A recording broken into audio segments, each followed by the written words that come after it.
Mengejutkan pakcik, dalam seminggu 2 kali pacak balik. Jom kita nak berkenalan dengan jiran sebelah pakcik. Jom kita masuk. Assalamualaikum. Ya Allah, boleh ke? Boleh ke terjah ni? Kita nak terjah. Kali ni katanya adik-beradik. Mana adik-beradiknya? Oh, dia dengan abang. Oh, abang adik-beradik. Abang. Jadi elok kan? Maksudnya mengikuti isteri ataupun siapa yang sebenarnya suka camping ni? Oh, ni lah. Oh, ini pula. Jadi maksudnya pemilihan warna dan pemilihan barang ni siapa yang tentukan? Saya. Oh, macam tu.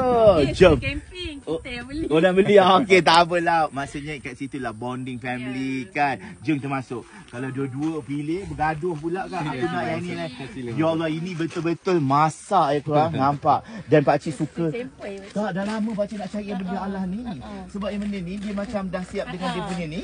Lepas tu dia dah boleh macam tu je. Ya, betul. Ya Allah, pakcik nak bawa benda ni tu susah pula. Lepas tu satu pula dia punya dapur Kalau ni. bawa 2 stov kan ke space. Space. Jadi sebenarnya dua senang. Masak nasi, masak air macam tu. Cepat sikit lah siap. Cepat sikit, siap. Dan ada rak ni, kalau korang jenis yang suka rak macam pakcik Ni tactical senang. pakcik. Tactical.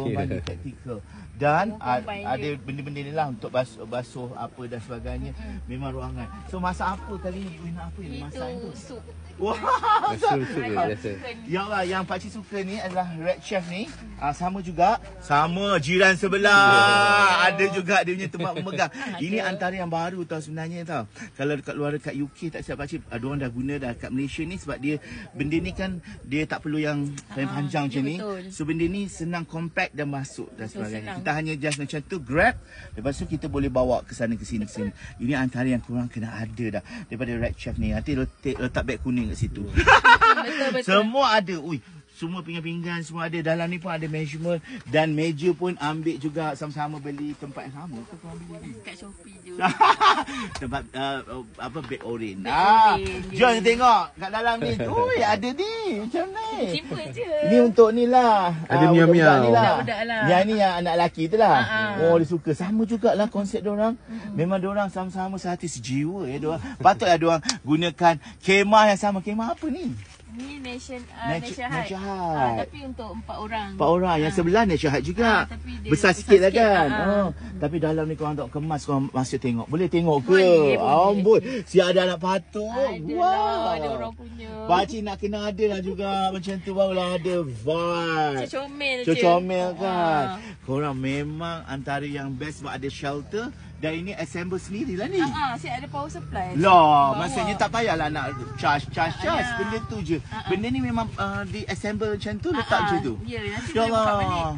Maksudnya pakcik kena buat macam ni senang. Senang. Malam-malam kan terang je. Tak payah nak charge je. Nak charge. Betul juga, charge-nya yang kat situ je. Charge kat situ je. Kenapa pakcik tak terfikir? Itu sebabnya kadang-kadang kita kena ziarah jiran-jiran kita. Betul tak? Lupa pakcik nak tanya nama. Nama saya Haniza. Nama Haniza dengan husbandnya? Syam. Syam. Oh, Syam. Sama pula nama pakcik. Syam Putra. Apa-apa terima kasihlah sudi pakcik berlawat. Jadi kita nak keluar kat tangan ada warna pink pula dah. Terima kasih pakcik. Okay. Yelah, ada orang datang kan. Kita nak berziarah dan kita nak ambil inspirasi juga untuk korang yang nak ambil inspirasi. TikToknya apa? TikTok Niza Zainal. Niza Zainal. Korang pergi nanti follow Niza Zainal. Tengok macam-macam. Lepas ni agak-agak nak pergi mana untuk next? Kita orang tak tahu, tak plan lagi. Cuma stop sekejap lah Ramadan. sekejap. Nanti kita orang plan lah. Tapi kan, masa pakcik datang, diorang nak balik. Lepas